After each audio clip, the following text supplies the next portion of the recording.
Historias de Jack. Empezamos.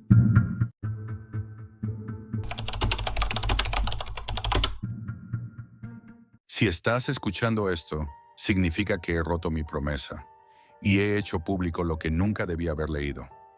Soy profesor titular de Zoología en la Universidad Autónoma de Madrid. He pasado los últimos 15 años estudiando la frontera borrosa entre biología real y mitología, criptozoología, especies extintas mal catalogadas, leyendas con base científica. La mayoría de esas historias terminan en decepción. Hasta hace 6 meses, hasta el día en que me topé con un archivo que jamás debió salir a la luz. Todo empezó con un correo electrónico sin remitente identificable. No había asunto ni texto, solo un enlace y una frase corta. Usted sabrá qué hacer con esto. Casi lo borro. Pensé que era algún virus o broma pesada de alumnos, pero el mensaje había llegado a mi cuenta personal, una que no comparto públicamente. Solo unos pocos colegas cercanos la conocen. La dirección del enlace me llevó a un sitio enterrado en la Deep Web, un foro minimalista, sin gráficos, sin anuncios, sin colores, solo texto sobre fondo negro. Se llamaba Chilong.vault. Me sorprendió que aún estuviera en línea. Es uno de esos sitios de los que se habla en susurros en ciertos círculos académicos.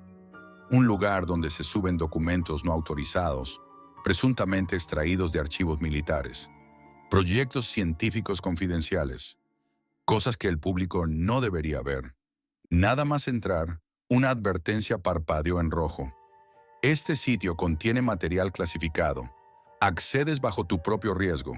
No repliques, no compartas, no descargues. Evidentemente no hice caso, mi curiosidad pudo más. El foro tenía cientos de entradas, la mayoría eran basura conspiranoica o casos mal documentados. Grabaciones de supuestos hombres bestia en Canadá, autopsias falsas del monstruo del lago Ness, incluso un PDF titulado Manual de combate contra duendes. Pero entonces lo vi. Un archivo cuyo nombre se alejaba de lo folclórico. Informe Longway D15, sección biológica, clasificación activo, nivel 7, China, región de Guizhou. Longway, dragón chino. Pero este archivo no hablaba de símbolos culturales ni de antiguas leyendas taoístas. Number Low, que decía, era mucho más directo. Clasificación, activo, nivel 7, contención biológica. Aquello no era literatura mística. Era un informe técnico. El archivo pesaba más de 2 gigas. Al abrirlo, lo primero que vi fue una especie de compilación caótica. Informes de campo, escaneos de documentos oficiales, imágenes térmicas, grabaciones de vídeo y transcripciones de comunicaciones. Todo fechado entre 2008 y 2023. Cada documento estaba marcado con una etiqueta triangular. Delta 15. Supuse que era la designación interna del proyecto, o del sujeto. El primer informe que leí era una transcripción militar china. Describía un incidente en una mina de la provincia de Guizhou en 2008. Un grupo de operarios perforó accidentalmente una cavidad subterránea no registrada. Lo que encontraron en su interior fue descrito como un lecho seco con restos óseos de forma desconocida y una cavidad palpitante, aún húmeda, incrustada en la roca.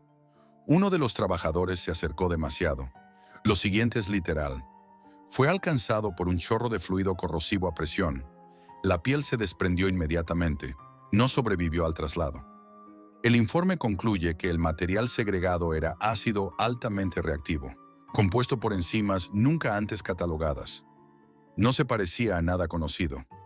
La mina fue cerrada al día siguiente, pero no clausurada. Fue sellada, vigilada y transformada en una instalación subterránea. Clasificación, nivel 7. Acceso restringido. Financiación desconocida. Ubicación exacta, eliminada del documento. Los siguientes archivos eran aún más inquietantes. Estudios biológicos del sujeto Longway, una criatura viva descubierta a unos 700 metros bajo la superficie, en un sistema de túneles volcánicos colapsados. Las descripciones parecían sacadas de una pesadilla. 9 metros de largo, cuerpo serpentino cubierto de escamas con una textura similar a la de los peces abisales, sin alas pero con aletas retráctiles laterales, órganos térmicos capaces de detectar movimiento, estructura ósea cartilaginosa, sin huesos tradicionales, más parecida a una anguila o un tiburón.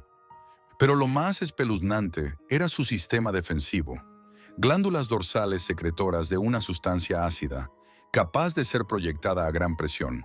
El análisis químico la describía como una mezcla de ácido clorhídrico modificado con componentes orgánicos. Una sustancia que no solo quemaba, disolvía en segundos.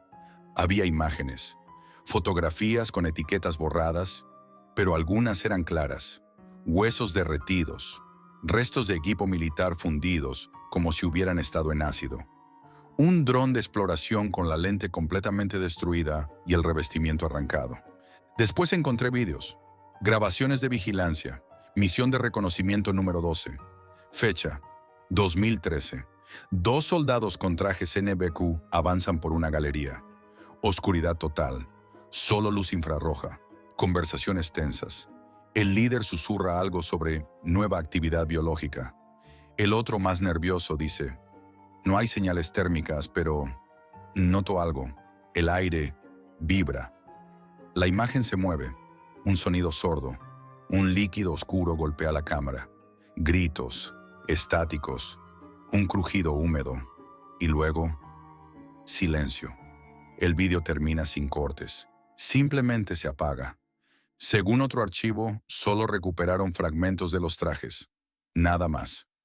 Leí todo lo que pude durante las siguientes 48 horas. Dejé de dormir. Dejé de comer. Me encerré en mi despacho y pasé cada segundo leyendo, archivando, traduciendo. Crucé datos con informes sísmicos, con desapariciones, con denuncias mineras. Todo cuadraba. Incluso encontré un mapa, escondido entre los archivos, con una leyenda críptica.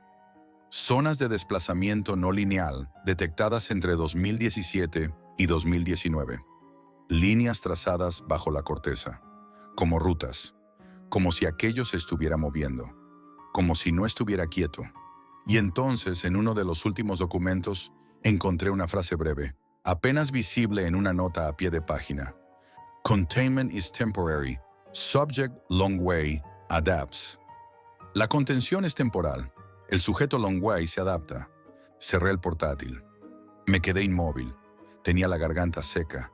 El corazón me latía como si algo estuviera ya conmigo, en el despacho. Ese archivo, esa cosa, no solo estaba viva, estaba aprendiendo. Dormía apenas 2 o 3 horas por noche. Comía lo justo. Mi cuerpo estaba en Madrid, pero mi mente seguía atrapada en los túneles de Guizhou. En ese nido húmedo donde el sujeto Longwei se removía, quizá mirando hacia arriba, hacia nosotros, hacia mí. Empecé a notar pequeñas cosas, cambios imperceptibles, el ratón del ordenador moviéndose solo, mis carpetas reorganizadas, correos electrónicos que no recordaba haber enviado. Durante una madrugada especialmente inquieta, abrí uno de esos correos reenviados desde mi propia cuenta. El destinatario era yo. Asunto, ya lo sabes, no te hagas el idiota. El contenido era una sola línea. D15 is awake. D15 está despierto. Lo borré. Apagué todo. Me dije que era una broma, que el archivo me había dejado paranoico. Pero en el fondo lo sabía. El problema no era lo que había leído. El problema era que ya no podía desleerlo. Durante los días siguientes intenté centrarme en mi trabajo. Clases, conferencias, correos de alumnos. Fingí normalidad. Pero cada vez que cerraba los ojos, volvía a ver la imagen térmica de ese túnel. La silueta serpenteante. El calor subiendo por las paredes. Y esa secreción oscura derritiendo la cámara como si fuera mantequilla. Busqué ayuda.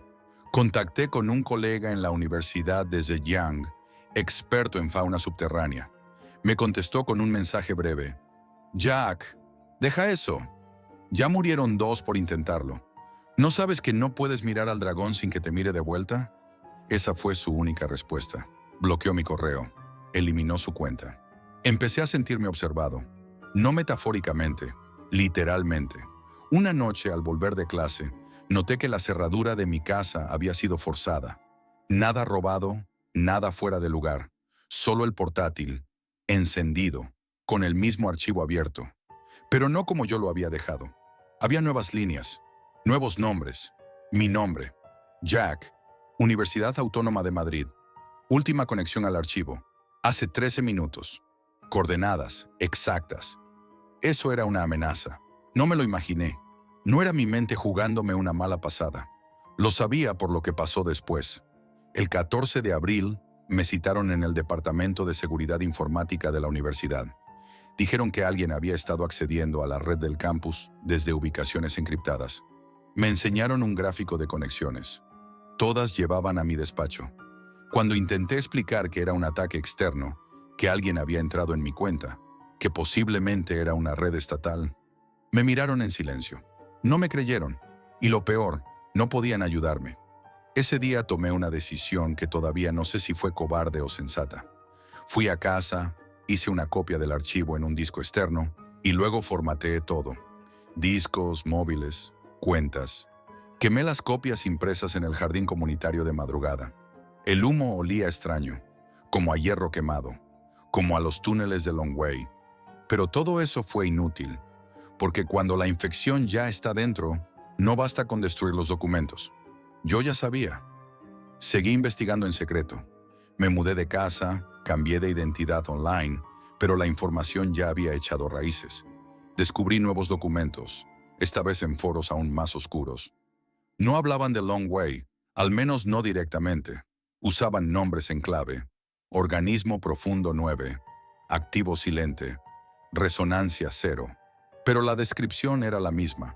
Aparentemente, el sujeto había dejado su galería original en 2021. Eso fue lo que provocó la explosión sísmica que ya había leído en la primera parte del informe. Las fuerzas de contención utilizaron termita militar y placas de tungsteno para sellar la fisura. Pero no fue suficiente. Un mes después, un terremoto de 3.7 sacudió otra mina en la provincia vecina. 2 trabajadores desaparecidos y un fragmento de escama negra recuperado por un geólogo local que murió de fallo orgánico múltiple al día siguiente. No hubo autopsia. El cuerpo fue incinerado por orden directa del gobierno chino. Lo que estaba claro era esto. Long Way no solo seguía vivo, estaba moviéndose. La hipótesis más perturbadora de todas apareció en un documento sin firmar. Decía que Long Way no era un simple animal escondido, que su biología se había adaptado hasta convertirse en una entidad capaz de modificar su entorno térmico y acústico, que podía inducir desorientación, miedo, incluso alucinaciones en quienes se acercaban a sus rutas. No por magia, no por poderes místicos, por evolución, por pura y fría biología. Y lo peor no era eso. Lo peor era que Long Way había dejado de ser solo una criatura subterránea. Una fuente no verificada afirmaba que en 2023 hubo una desaparición masiva de fauna en una zona protegida del Himalaya y que sensores colocados por satélites de defensa detectaron un patrón térmico reptiliano, serpenteante, de más de 20 metros, más grande que nunca, como si estuviera creciendo, como si toda esa secreción, esa biología imposible, esa capacidad de adaptación, hubiera sido solo su primera forma. Y ahora, mientras grabo esto, lo único que me consuela es saber que aún hay gente ahí fuera con cerebro suficiente para dudar de todo esto, para pensar que estoy loco, que esto es un relato de ficción, que no hay dragones, que el mundo sigue siendo racional. Pero también sé que algunos de vosotros no vais a resistir la tentación, vais a buscar el nombre, vais a entrar en Qilong.vault, vais a descargar el archivo Delta 15 y lo vais a abrir. Os aviso, no hay vuelta atrás, no por amenazas, no por fuerzas ocultas, sino porque en el momento exacto en que leáis esas líneas, ya formáis parte de su red de conciencia. Porque Long Way adapta más que su cuerpo. Adapta todo lo que lo observa. Adapta la forma en que pensamos, cómo respiramos, cómo nos comportamos. Yo ya no soy el mismo desde que lo conocí. Tú tampoco lo serás. Si has llegado hasta aquí, significa que aún estás a salvo. Pero si quieres seguir bajando a la oscuridad conmigo, suscríbete, deja tu like y cuéntame en los comentarios. ¿Tú también habrías abierto el archivo?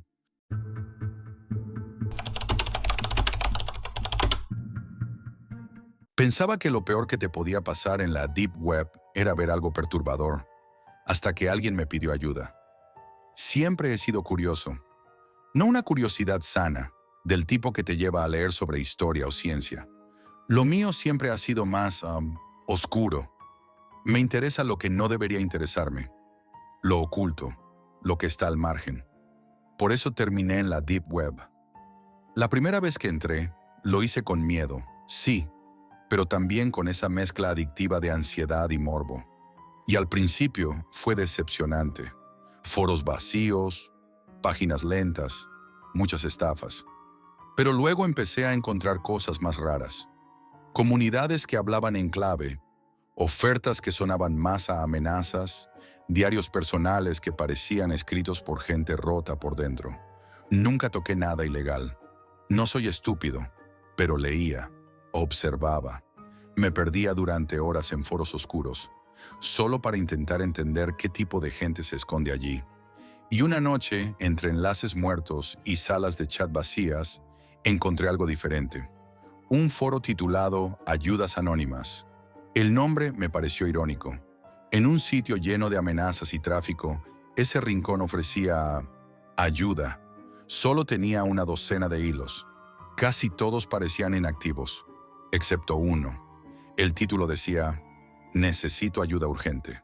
De verdad. Por favor, no es broma. Lo abrí. El autor usaba el alias 013. El mensaje era corto, sin mayúsculas, sin puntuación. Alguien va a tomar una mala decisión. Necesito ojos atentos. Si puedes ayudarme, escríbeme. No es ilegal, no es violento. Solo necesito que estés ahí. Las respuestas eran las típicas. Memes, insultos, gente que se burlaba. Pero una de sus respuestas destacaba entre todo lo demás. Esto no es un juego. Si nadie me ayuda, alguien morirá, pero no seré yo. Ese mensaje me dejó helado. No sé si fue el tono o la falta de drama, pero sonaba real. Crudo. Escribí sin pensarlo mucho. Estoy dispuesto a ayudarte, pero no pienso hacer nada ilegal. La respuesta llegó enseguida.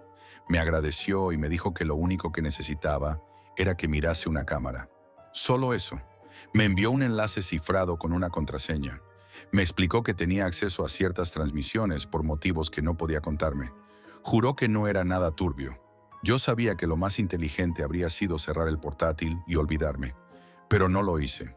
Entré.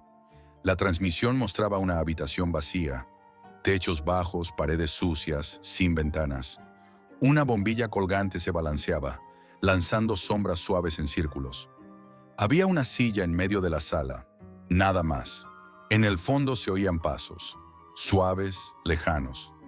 013 escribió, avísame si alguien entra. Yo no puedo mirar ahora. Si ves algo raro, dímelo al momento. Pasaron unos minutos. Solo el sonido de los pasos, como si alguien estuviera subiendo lentamente una escalera de madera. Me pregunté si estaba viendo una casa real, si aquello era en directo, si alguien de verdad estaba caminando hacia esa sala en ese instante. Entonces apareció. Una figura en el umbral. No entró del todo. Se quedó quieta, dudando. Era joven, quizá de mi edad. Llevaba sudadera con capucha y una mochila colgada al hombro. El rostro en sombras, pero se notaba que estaba nervioso. Movía las manos, miraba hacia atrás. Le escribí a 013. Ha entrado alguien, parece nervioso. Tiene una mochila. Me contestó de inmediato. ¿Ve la cámara? Sí, mira hacia ella. Entonces escríbele. Dile que deje la mochila y se marche. Usa el panel. No sabía a qué panel se refería, pero en ese momento apareció una pequeña ventana debajo de la transmisión. Podía escribir un mensaje de 50 caracteres que se proyectaría en una pantalla dentro de la sala. No sabía qué decir. Pensé en algo directo. Deja la mochila y sal, ahora. La figura se quedó inmóvil. Luego bajó la vista. Lentamente se quitó la mochila, la dejó en el suelo y salió corriendo. Me temblaban las manos. No entendía qué acababa de pasar. Le escribí a 013. ¿Qué era eso? ¿Qué había en la mochila? Tardó en responder. Luego apareció. Dinero, robado, era su primera vez. No necesitaba un castigo, solo un aviso. No sabía si creerlo. Podía ser un cuento. Podía ser una grabación vieja, una especie de juego mental.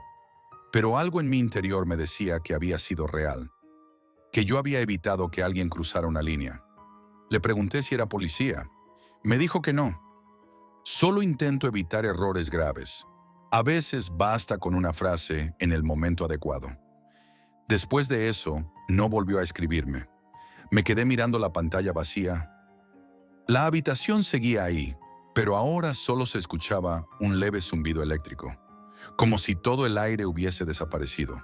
Cerré el navegador. No dormí esa noche. Durante los días siguientes, no podía dejar de pensar en ello. ¿Quién era esa persona? ¿Dónde estaba esa habitación? ¿Por qué tenía acceso a esa cámara? ¿Por qué me eligió a mí? Una noche, por pura inercia, volví al foro de Ayudas Anónimas. El hilo seguía ahí, pero cerrado. 013 no había vuelto a escribir. Sin embargo, alguien había dejado una respuesta nueva, reciente. Era un usuario anónimo. Solo ponía, yo también ayudé, y no me arrepiento. Había algo contagioso en todo aquello, como si formar parte de esa red invisible de intervenciones anónimas me conectara a una especie de juego moral, pero sin reglas claras. ¿Quién decidía qué era ayudar? ¿Y si me equivocaba? ¿Y si me pedían algo peor la próxima vez? Pero lo que más me inquietaba era que una parte de mí quería que me volvieran a contactar, y esa parte crecía cada día. Pasaron semanas, y cuando digo semanas me refiero a ese tiempo que se estira cuando algo no te deja en paz. Aunque intentaba seguir con mi vida, algo me arrastraba cada noche a mirar por si volvía a aparecer. Revisaba el foro. Nada, ni un mensaje nuevo. Como si todo hubiese sido una alucinación, una experiencia aislada, un eco de la Deep Web que solo me tocó durante unas horas. Pero entonces, una madrugada, mientras revisaba correos en la bandeja de spam, vi uno. Sin asunto, sin remitente, solo una frase. ¿Puedes ayudarme otra vez? Sabía quién era antes de abrirlo. El mensaje incluía un enlace. No había instrucciones, solo eso. Lo miré durante un buen rato, dudando. Parte de mí quería olvidarlo, pero la otra, la que se había sentido útil, necesaria, incluso especial, me empujó a hacer clic. La transmisión comenzó en silencio. Esta vez no era una habitación. Era el interior de un coche, aparcado en lo que parecía un descampado. Todo estaba oscuro salvo por la tenue luz del salpicadero. Dentro, una persona, joven, quizá veinteañera, estaba encorvada sobre el volante, inmóvil. No se veía bien la cara, pero se notaba la tensión, esa rigidez que solo da la desesperación. 013 apareció en el chat lateral. No le queda mucho. Va a suicidarse, pero todavía no lo ha decidido del todo. Está esperando algo. Una señal, quizá. Necesito que lo distraigas. Me quedé mirando la pantalla, helado. Le dije que yo no era terapeuta, que no sabía cómo intervenir. Me contestó, no hace falta que lo cures. Solo tienes que abrirle una rendija. Una palabra en el momento justo puede salvar una vida. Apareció el mismo panel que la vez anterior. 50 caracteres. Eso era todo lo que tenía. Pensé. Respiré y escribí. Hay alguien contigo. No estás solo. El chico levantó lentamente la cabeza. Miró alrededor. Sacó algo del bolsillo. Una pequeña caja. No vi lo que era, pero lo miraba fijamente. Escribí otra vez. Si murieras ahora, ¿a quién le harías daño? Pasaron largos segundos. Finalmente guardó la caja. Se inclinó hacia el asiento del copiloto y sacó un móvil. Llamó a alguien. No pude escuchar, pero hablaba entre lágrimas. Luego se quedó llorando. Durante minutos. Y no hizo nada más. Cerré los ojos. Sentí alivio, sí, pero también algo más oscuro. Adrenalina. La sensación de haber cruzado una línea invisible entre espectador y participante. 013 escribió, bien hecho, otra vida desviada del borde. Te lo dije, a veces basta con estar ahí. Quise saber más. Le pregunté si conocía personalmente a esas personas. Me dijo que no, que simplemente vigilaba ciertos foros, rastreaba palabras clave, señales, y cuando veía peligro, actuaba. No soy un héroe, solo soy alguien que no puede mirar a otro lado. Después de eso, la transmisión se cortó, y pensé que todo había terminado. Pero número. Unos días después, recibí otro mensaje, esta vez con un nuevo tono. No había petición, no había saludo, solo un enlace y una línea. Toca mirar más cerca. Abrí el enlace. Me costó. Dudé mucho antes de hacerlo, pero la curiosidad venció. Era una cámara. La imagen era borrosa al principio, como si el enfoque no estuviera calibrado. Pero en cuanto se aclaró, sentí cómo se me tensaba todo el cuerpo. Era mi habitación, vista desde una esquina, encajada detrás de una estantería, una lente pequeña y casi invisible. Podía verme a mí mismo sentado frente al portátil, en tiempo real. Encima del vídeo, un mensaje. ¿Qué harás ahora, Jack? Me levanté tan rápido que tiré la silla. Busqué por toda la habitación. Revisé lámparas, tomas, enchufes, el marco del cuadro. Nada. Y luego la vi. Una pequeña hendidura en la pared detrás de la estantería. Apenas perceptible. Dentro, un pequeño dispositivo, una microcámara. No tengo idea de cuánto tiempo llevaba ahí, ni quién la colocó, ni cómo sabían todo de mí. Tiré el portátil al suelo, lo apagué, desenchufé todo, como si eso fuera a protegerme, como si pudiera retroceder. Pero desde ese día, algo cambió. No volví a recibir mensajes de 013, ni enlaces, ni alertas. Pero cada vez que abro una ventana, cada vez que apago una luz, no puedo evitar sentir que alguien me observa. No por las cámaras, no físicamente, desde dentro. He empezado a soñar con otras personas en otras habitaciones, en situaciones límite. En silencio, me veo frente a pantallas, escribiendo frases cortas, decidiendo su destino. Y cuando despierto, siento que lo hice de verdad, que cada noche estoy ayudando a alguien, o que estoy haciendo exactamente lo que 013 quiere que haga. Quizá nunca fue un extraño, quizá solo fue la puerta.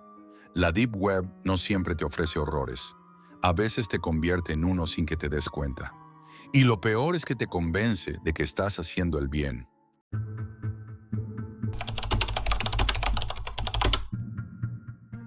No sabes lo que buscas hasta que lo encuentras, y entonces ya es demasiado tarde.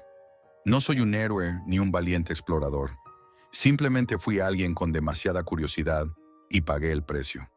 Todo empezó en una noche cualquiera, cuando me encontré navegando por foros oscuros, esos que solo visitas cuando quieres sentir que estás más allá de lo permitido. Había leído bastante sobre la Deep Web, ese lugar donde las reglas desaparecen y el anonimato reina. Pero nunca pensé que acabaría metido en algo que iba a cambiar mi vida. Lo que me llevó a esa oscuridad fue una conversación en uno de esos foros. Un usuario, con un nombre tan críptico como todo lo que hay allí, mencionó un archivo oculto, una colección de snuff films reales, vídeos sin censura, sin guión, sin actores, donde la violencia y la muerte eran tan auténticas que cortaban la respiración. Me advirtieron que no era para cualquiera, que muchos que habían visto esos vídeos terminaron perturbados o peor, desaparecidos. Pero esa advertencia solo aumentó mi interés. Aprendí a moverme en esa red oculta con cuidado. Usé varias capas de protección, VPN, navegadores especiales, incluso máquinas virtuales para no dejar rastro. Me aseguré de ser invisible. La paranoia era parte del proceso. Pero curiosamente, la sensación más inquietante no venía de la seguridad, sino de la página en sí. Cuando por fin accedí, no encontré un sitio terrorífico ni lleno de imágenes horribles por doquier. Era extraño. La página era simple, casi sobria, sin gráficos, sin logos, solo una lista de archivos con nombres incomprensibles, sin ninguna descripción, sin vistas previas, solo fechas y horas que parecían elegidas al azar. Esa falta de información le daba un aura aún más siniestra. ¿Por qué ocultar todo con tanto misterio? ¿Qué querían proteger? Descargué un archivo que parecía ser uno de los más antiguos, con la esperanza de que fuera menos impactante. Pero nada preparó mi mente para lo que vi. La grabación era temblorosa, sin cortes, con sonidos de fondo reales, respiraciones, pasos, susurros. Una habitación pequeña, con paredes desconchadas, una luz que parpadeaba y una figura atada, indefensa. La cámara mostraba la crudeza del momento sin ningún filtro. La violencia no era un espectáculo, era un acto real, brutal y sin sentido. Cuando terminó, la pantalla quedó negra y solo se escuchaba el latido acelerado de mi propio corazón. Intenté borrarlo de inmediato, pero la imagen seguía ahí, grabada en mi mente, con una nitidez que dolía. Durante días la visión me perseguía, como si la habitación del vídeo estuviera al lado de mi cama. Pero no podía parar. La oscuridad había encendido algo en mí, una necesidad urgente de saber más. Volví a la Deep Web, a los foros, a los mensajes cifrados. Descubrí que había grupos dedicados a compartir esos vídeos, a analizarlos, a encontrar patrones ocultos. Y ahí empezó lo peor. En los vídeos siempre aparecía algo fuera de lugar. Un reloj detenido en la misma hora exacta, una fotografía rota con un rostro apenas visible, símbolos grabados en las paredes, como si quien filmaba quisiera dejar pistas, una firma macabra. La idea de que esos vídeos estuvieran relacionados entre sí, de que formaran parte de un puzzle, me obsesionó. Buscando más información, conseguí contactar con alguien que decía haber llegado más lejos, que había accedido a una red aún más profunda, un nivel donde la realidad se mezclaba con la locura. Me enviaron advertencias, mensajes crípticos, incluso amenazas veladas para que dejara de buscar. Pero yo ya estaba atrapado, enredado en una telaraña que no entendía del todo. Cada día la línea entre la realidad y la obsesión se desdibujaba.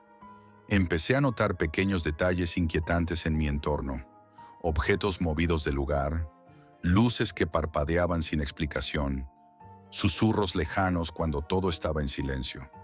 Intentaba convencerme de que era mi mente jugándome malas pasadas, pero algo en el fondo sabía que estaba cambiando. Lo peor fue cuando me di cuenta de que no solo estaba viendo esos vídeos desde la distancia. Sentí que alguien más estaba involucrado, que había entrado en mi mundo, que esa red oscura ya no era solo un lugar en Internet, sino algo que se había colado en mi vida real. Seguí la pista que me habían dado en aquel foro oscuro, donde los usuarios hablaban en susurros digitales, como si tuvieran miedo de que alguien les escuchase. Uno de ellos, un nombre anónimo entre millones, me aseguró que existía una red todavía más oculta, un nivel inferior dentro de la Deep Web, donde los vídeos no eran solo brutales, sino recientes. Personas conscientes de que estaban siendo grabadas, a las que no les quedaba otra que aceptar su destino. Ese usuario decía que la red funcionaba como una especie de mercado negro del horror, donde se vendían y compartían imágenes y vídeos aún más perturbadores, y que no todos sobrevivían para contarlo. Me sentí atraído y aterrorizado a partes iguales. Quise verlo. Pensé que, si entendía mejor la dimensión real de todo aquello, podría encontrar una salida, o al menos comprender por qué alguien haría algo así. Una noche, cuando el reloj marcaba la 1:15, recibí un mensaje privado, sin nombre, sin explicación, solo un enlace cifrado. Lo abrí con el pulso tembloroso.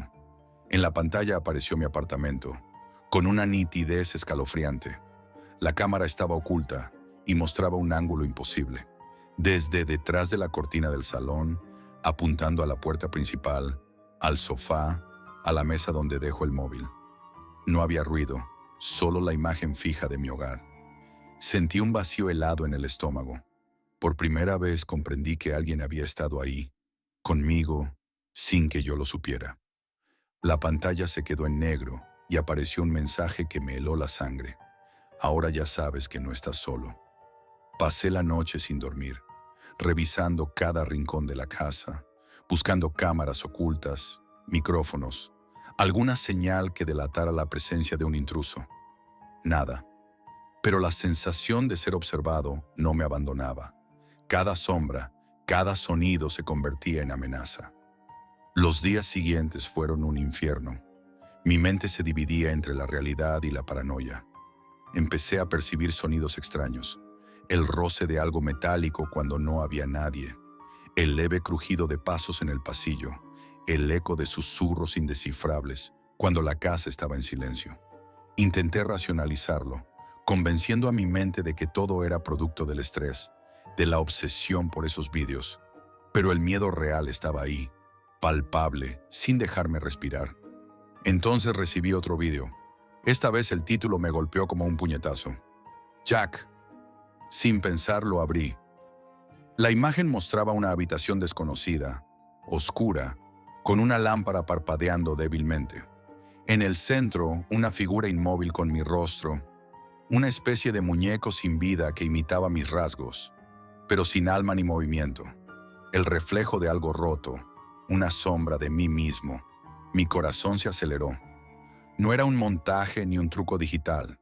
La calidad del vídeo, la iluminación, el ángulo, todo parecía demasiado real para ser creado con efectos. ¿Quién podía hacer algo así? ¿Por qué? Empecé a notar cambios en mi entorno.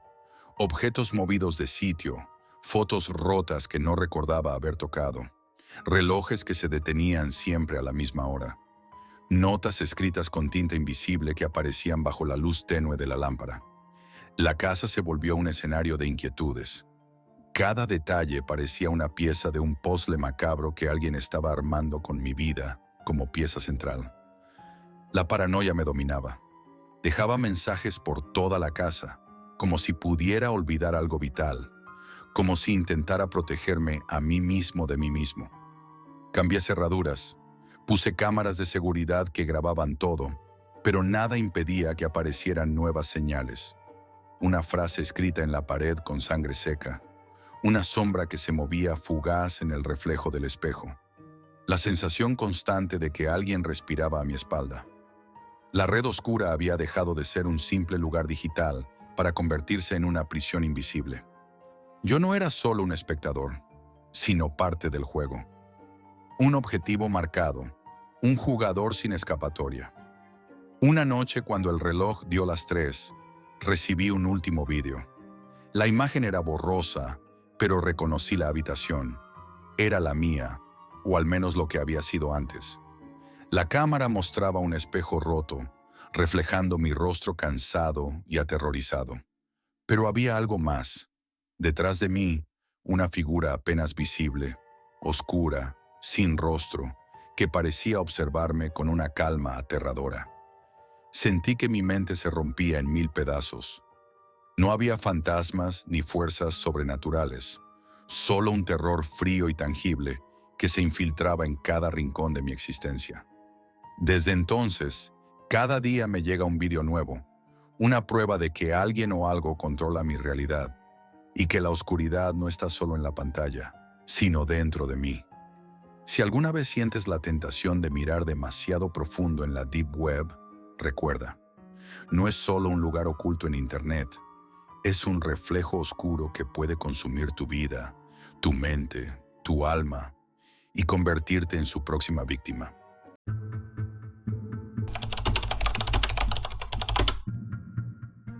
Si alguna vez alguien te invita a jugar un juego que no encuentras en ningún sitio, con reglas que nadie explica y armas que no ves en ningún otro juego, sal corriendo. Yo no lo hice, y todavía lo estoy pagando. Vivo en la Ciudad de México. Soy un tipo normal, o al menos eso creía hasta hace unas semanas, cuando mi vida cambió por completo gracias a un juego. No un juego cualquiera, sino uno que encontramos en la Deep Web, ese lugar oscuro donde las reglas normales no se aplican y donde lo que crees saber puede desmoronarse en segundos. Todo empezó en casa de Hugo, uno de mis mejores amigos y compañero de partidas. Nos juntamos como tantas veces para jugar y pasar el rato. Pero esa noche, Hugo llegó con algo distinto. Un enlace. No era el típico enlace a un servidor de juegos ni a una descarga común. Number era un enlace que él mismo no entendía bien de dónde había salido. Apareció en uno de esos foros de la Deep Web que nadie quiere mencionar en voz alta. Lo llamaban Ultimatum. La página solo mostraba una pantalla negra, con un botón que decía aceptar y un contador regresivo. Nada más. Sin instrucciones, sin avisos. Solo ese reloj marcando segundos como una bomba de tiempo. La sensación era extraña, como si algo nos estuviera observando a través de la pantalla. ¿De verdad quieres hacer esto?, preguntó Diego, siempre el más desconfiado. Vamos, ¿qué puede salir mal?, respondió Hugo con esa mezcla de curiosidad y nervios que todos hemos sentido cuando estamos a punto de cruzar una línea. Aceptamos. Pulsamos aceptar casi al mismo tiempo, y en un instante la pantalla se transformó. Entramos a un juego de disparos que, aunque familiar en mecánicas, tenía algo que no encajaba con nada que hubiéramos jugado antes. No había HUD, ni barras de vida, ni mapas ni objetivos claros. Solo un arma en nuestras manos y un mundo sombrío a nuestro alrededor. El escenario era una ciudad abandonada bajo una lluvia constante y oscura.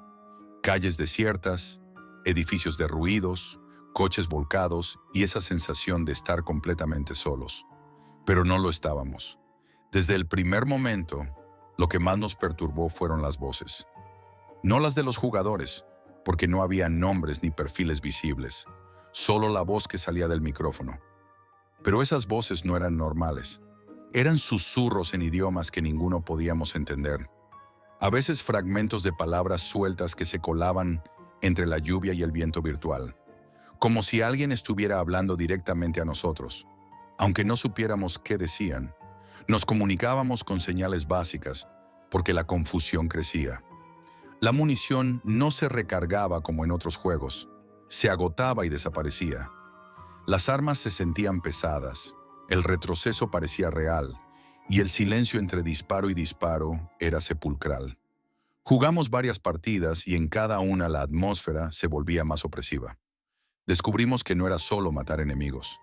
En algunos niveles teníamos que buscar unas cajas negras, pequeñas, casi invisibles, que contenían fragmentos de códigos. Cuando los juntábamos, el juego emitía un zumbido bajo y constante, que se sentía en el pecho, como si vibrara dentro de nosotros. Nadie sabía qué significaban esos códigos, pero todos sentíamos que eran la clave de algo mucho más grande y aterrador. Durante una partida, sucedió algo que nos congeló la sangre. Mientras estábamos en un pasillo oscuro, el juego cortó toda comunicación. No se escuchaba ni una voz ni un disparo, solo el sonido de nuestra respiración, o al menos eso creímos. Y entonces apareció en la pantalla un mensaje que nadie pudo borrar ni mover. No estás solo. Hugo fue el primero en notar que el juego nos estaba afectando fuera de la pantalla. Esa misma noche, después de jugar, empezó a hablar de cosas raras, de sonidos que escuchaba cuando estaba solo, de sombras que veía en su habitación. Nosotros lo tomamos a broma, pensando que era el estrés o la adrenalina. Pero yo empecé a tener pesadillas, sueños donde la lluvia y la ciudad oscura me perseguían, y esas voces susurraban mi nombre. Entonces, una noche, Hugo desapareció del chat. En medio de una partida, dejó de responder. Mandamos mensajes, pero nada. Su conexión se cayó. Al rato, volvió a entrar, pero su voz era otra. Temblaba y no podía articular bien las palabras. Dijo que el juego se había metido en su cabeza, que no podía dejar de escucharlo incluso cuando no estaba conectado. Nos rogó que dejáramos de jugar, que nos alejáramos de todo eso. Nosotros no hicimos caso, porque en ese momento la curiosidad se había transformado en obsesión. Queríamos entender qué era ese juego, qué querían esos susurros y qué secretos escondían esas cajas negras y esos códigos. No éramos conscientes de que nos habíamos metido en algo que ya no podíamos controlar, y que la línea entre el juego y la realidad empezaba a borrarse. Justo cuando la cuenta atrás de la pantalla negra original llegaba a 0 y nada sucedía. O al menos eso creíamos. Después de aquella noche en que Hugo desapareció del chat y reapareció cambiado, las cosas empezaron a ir de mal en peor. No solo en el juego, sino en nuestras vidas cotidianas. Diego fue el primero en notarlo.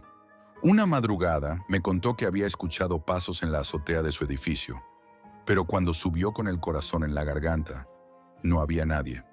Lo extraño no era eso. Era la sensación de que alguien estaba ahí, observándole desde la oscuridad, invisible pero presente. Yo, por mi parte, empecé a recibir mensajes extraños en mi correo electrónico. Eran códigos y frases cortas que no entendía, pero una se repetía con insistencia. No hay escape si juegas hasta el final. Intenté borrar esos correos, bloquear remitentes, pero seguían llegando, siempre a la misma hora, justo cuando intentaba apagar el ordenador para dormir. Una noche, cuando estábamos jugando en grupo, el juego me bloqueó. Mi pantalla se volvió completamente negra y apareció un texto blanco que parecía brillar en la oscuridad. ¿Rendirás tu alma o continuarás disparando? Intenté cerrar la aplicación, apagar el ordenador, pero nada funcionaba. La pantalla seguía ahí, como si me retara a responder. Sentí un frío extraño recorriéndome la espalda y acabé apagando la corriente. Cuando reinicié, el juego había desaparecido, pero no de mi lista de programas instalados, como si se hubiera quedado en espera, respirando. Lo más perturbador ocurrió en otra partida, cuando escuché claramente mi nombre. No el nick que usaba en el juego, sino Jack, susurrado en una voz fría, distante, que parecía venir de todas partes y ninguna a la vez. Fue un escalofrío que me paralizó. Intenté hablar por el micrófono, pero no salió sonido alguno, como si el juego me hubiera robado la voz. Intenté buscar información fuera de la Deep Web, en foros, páginas normales, redes sociales, pero nadie hablaba de ultimátum. Era como si el juego fuera un mito, una leyenda urbana que existía solo para aquellos que ya estaban atrapados en él. Mientras tanto, los amigos comenzaron a desaparecer. Algunos dejaron de responder mensajes, otros desaparecieron de internet como si nunca hubieran existido. Nadie dio explicaciones. La paranoia creció entre nosotros. Obsesionado, empecé a investigar cómo salir del juego. Traté de encontrar patrones en los códigos, en las cajas negras, en las voces, pero cada intento era en vano. La línea entre el juego y la realidad se desdibujaba más. Sentía que Ultimátum estaba absorbiendo algo más que nuestro tiempo. Absorbía nuestra mente, nuestra voluntad, nuestro sentido de lo real. Una noche, en una partida que parecía aún más oscura que las anteriores, me encontré solo en la ciudad digital. La lluvia caía más fuerte y los edificios parecían derrumbarse a mi alrededor. En una calle vacía apareció una figura sin forma definida, solo un haz de luz que parecía moverse lentamente, y susurró con una voz que retumbaba dentro de mi cabeza. No hay final para aquellos que no saben rendirse. Esa frase me quedó grabada como una sentencia. Comprendí que Ultimátum no era solo un juego. Era una trampa, una prisión diseñada para atrapar a los curiosos, a los que buscan algo prohibido, algo que no deberían haber encontrado. Que una vez dentro no hay salida real, solo dos opciones: seguir jugando hasta el final o desaparecer. Desde entonces no he podido dejar de jugar. No sé si es porque quiero entender o porque ya no puedo controlar lo que ese juego tiene de mí. A veces cuando la realidad parece tan lejana, me pregunto si sigo en la Ciudad de México o si ya estoy atrapado para siempre en esa ciudad oscura, bajo la lluvia eterna, disparando sin fin. Si alguien escucha esto, te suplico que no busques Ultimátum. No es solo un juego. Es una prisión invisible en la que estamos atrapados, donde la línea entre la realidad y la pesadilla se ha borrado para siempre. Y aún así, aquí sigo, esperando la próxima partida, esperando la próxima ronda, sin saber si alguna vez podré apagar el juego de verdad.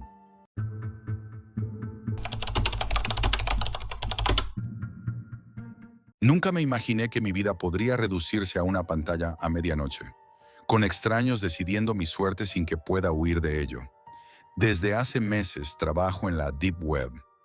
No es el tipo de historia que uno se imagina, ni el clásico relato de hackers con destreza sobrehumana. No hay persecuciones, ni policías, ni fantasmas acechando. Solo hay gente como yo, perdida en la oscuridad, haciendo trabajos que nadie más quiere, en un mundo donde la ética se diluye y el miedo se convierte en rutina. Todo comenzó cuando perdí mi empleo normal, ese que me daba un sueldo mediocre pero estable. Con las cuentas apretadas y la desesperación creciendo, un día, navegando por foros ocultos, encontré una oferta. Trabajos nocturnos, sin preguntas, buen pago. La idea de pasar la noche frente a una pantalla parecía menos dolorosa que caminar por las calles sin rumbo. Así fue como me hundí en este pozo digital. Los primeros días fueron de adaptación, asimilando que mi nuevo mundo no era más que pantallas y líneas de código, que no había un jefe amable ni compañeros con los que compartir un café. Era solo yo y el vacío de la madrugada. Mis tareas iniciales consistían en borrar rastros digitales, mensajes, fotos, archivos que alguien, en algún lugar, quería que desaparecieran para siempre. A simple vista, pulsar un botón y eliminar parece fácil. Pero no cuando cada archivo contiene pedazos de historias reales, personas que quizá nunca sabrán que alguien terminó con su voz en la red. Después llegaron las moderaciones, foros llenos de secretos oscuros y dolorosos. Me convertí en juez y verdugo de palabras, cortando conversaciones que derivaban en violencia, chantajes o confesiones que harían temblar a cualquiera. Jamás supe quiénes eran las personas reales detrás de esos textos, pero sentía que cada mensaje tenía un peso insoportable. Cuando eliminaba uno, no borraba solo letras, sino el eco de una vida rota. Una noche, entre las muchas que pasé sin dormir, me llegó un mensaje directo. Era un archivo cifrado con instrucciones precisas. Descifrarlo, analizarlo y borrarlo después. Firmado simplemente como el cliente, sin preguntas, sin explicaciones. Abrí el archivo y lo que encontré fue algo que no esperaba. Cientos de mensajes personales, confesiones desesperadas y relatos de sufrimiento. Cada palabra me atravesaba, me dejaba con un nudo en la garganta. No eran datos ni documentos, eran personas hablando de sus miedos, sus errores, sus días oscuros. No podía apartar la mirada, pero sabía que debía hacerlo. Mi trabajo era eliminar, no salvar. Aún así, cada mensaje que borraba me dejaba una sensación de vacío y culpa que crecía con las horas. Había algo más detrás de todo eso. Algo que no me atrevía a comprender del todo hasta que vi que un nombre se repetía una y otra vez. Sara. Sara hablaba de un padre enfermo, de una deuda que la aplastaba, de decisiones que la empujaban a un abismo del que no veía salida. Su historia me atrapó y me costaba imaginarla como un simple texto en pantalla. Sentía que detrás de esas palabras había una persona real, con miedo y esperanza a la vez. Mientras trabajaba, me di cuenta de que no era solo un operador eliminando información. Estaba jugando un papel oscuro, decidiendo qué debía desaparecer y qué debía permanecer. Pero no tenía opción, porque si alguien sospechaba de mí, podía desaparecer sin dejar rastro. La Deep Web no perdona errores ni dudas. Poco a poco, los trabajos se fueron complicando. Me asignaban no solo borrar, sino interceptar comunicaciones, coordinar intercambios que nunca entendía del todo y administrar datos que podrían cambiar vidas. En una ocasión rastreé un archivo que me llevó a descubrir una red de chantajes digitales, donde personas eran manipuladas y usadas como piezas en un tablero invisible. Me preguntaba cómo podía seguir siendo parte de todo aquello sin perder la cabeza. A pesar del miedo, algo dentro de mí resistía. Guardaba en secreto fragmentos de historias que no quería dejar desaparecer. Fragmentos de Sara, entre ellos, que mantenía en una carpeta oculta. Me aferraba a esa pequeña rebeldía como a un salvavidas. Cada noche, al apagar el ordenador, el peso de todo aquello se hacía más grande. Sentía que me convertía en una sombra más de ese mundo oscuro, atrapado en trabajos que desgastaban el alma, con la certeza de que esa pantalla que iluminaba mi rostro también estaba borrando lo poco que quedaba de mí. El archivo cambió un día sin avisar. Recibí un mensaje urgente de el cliente. No solo debía borrar mensajes, sino también preservar algunos. Aquello fue como una fisura en la rutina monótona y mecánica que me había impuesto. ¿Salvar información? ¿Desde cuándo un trabajo en la Deep Web tenía algo que ver con la compasión o la elección moral? Aún así, aquella vez tomé la decisión por mí mismo. Guardé un fragmento de la historia de Sara, esa mujer cuyo nombre se repetía entre el mar de textos desterrados al olvido. Fue un acto pequeño, casi insignificante, pero para mí fue un grito desesperado de humanidad en medio del vacío digital. A partir de ese momento, todo empezó a complicarse. Mis encargos se volvieron más complejos, peligrosos y, en cierta forma, más desgarradores. Me convertí en una especie de enlace invisible entre quienes querían ocultar sus secretos y quienes los buscaban. Coordinaba entregas anónimas de información, interceptaba comunicaciones privadas, validaba datos que podían destruir reputaciones y vidas enteras. En una ocasión, rastreé un paquete digital que viajaba por múltiples servidores hasta detenerse en un servidor oscuro, oculto en algún lugar remoto de Estados Unidos. El contenido era devastador. Documentos que detallaban chantajes, extorsiones, abusos encubiertos y la red de personas que los manipulaba. Lo que más me impactó no fueron los datos en sí, sino las vidas humanas atrapadas en esa telaraña invisible. Personas de carne y hueso siendo usadas como piezas de un juego cruel y despiadado. Jóvenes obligados a tomar decisiones imposibles. Familias destruidas por amenazas silenciosas. Víctimas que nunca sabían a quién acudir. La Deep Web, que muchos creen solo un espacio tecnológico, se reveló para mí como un mercado negro de sufrimiento y control. Conforme me adentraba en ese oscuro entramado, la línea que separa víctima y verdugo comenzó a borrarse. Yo, que solo debía borrar mensajes y controlar flujos de información, me sentía cada vez más cómplice de aquella maquinaria implacable. Cada clic que hacía para eliminar un texto era como arrancar una página de una vida real que nadie leería jamás.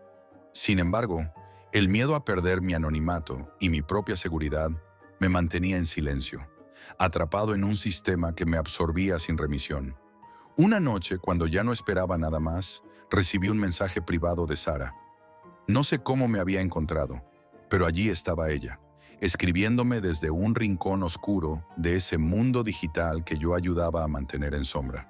Su mensaje era un ruego desesperado de ayuda. Su vida, la que yo solo había conocido por fragmentos, estaba en peligro real.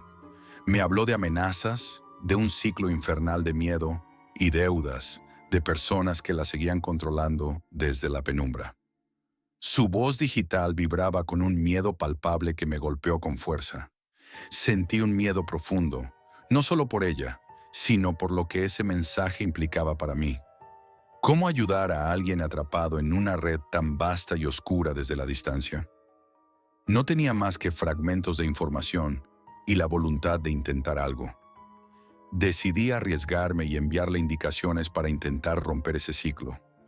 Consejos para borrar rastros, para evitar que la localizaran. Datos sobre contactos legales que quizá podrían ayudarla. Fue un acto de rebelión silenciosa. Un pequeño acto de humanidad en un mundo que parecía haberla olvidado. Pero mi osadía no pasó desapercibida. El cliente comenzó a notar irregularidades. Las órdenes se volvieron más estrictas.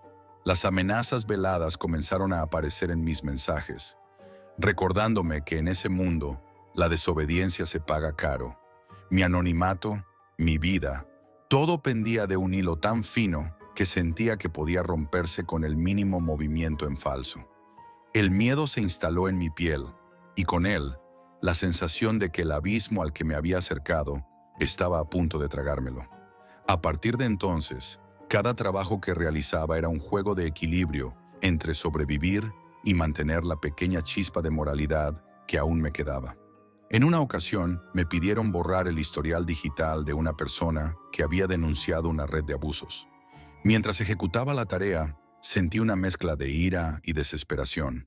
¿Estaba yo eliminando pruebas que podrían haber salvado vidas? Pero no podía negarme. Sabía que resistirme significaba desaparecer, perderlo todo sin explicación.